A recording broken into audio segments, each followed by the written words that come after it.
വിരലിൽ കുടുങ്ങിയ ഇരുമ്പ് നട്ട് ഊരാൻ കഴിയാതെ കുഴങ്ങി. ഒടുവിൽ അഗ്നിരക്ഷാസേനയെ അഭയം പ്രാപിച്ചു.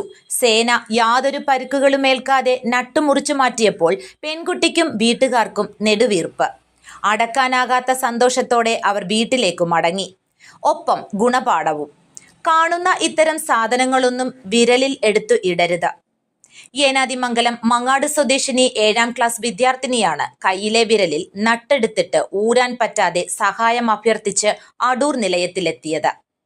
സേന കട്ടർ ഉപയോഗിച്ച് ഇരുമ്പ് നട്ട് മുറിച്ചു മാറ്റുകയായിരുന്നു. സീനിയർ റെസ്ക്യൂ ഓഫീസർ അജി ഖാന്റെ നേതൃത്വത്തിൽ ഫയർ ഓഫീസർമാരായ സന്തോഷ്, ശരത്, മുഹമ്മദ്, ശ്രീജിത്ത്, രാജീവ് എന്നിവർ ചേർന്നാണ് കുട്ടിയുടെ വിരലിൽ നിന്നും നട്ട് നീക്കം ചെയ്തത്.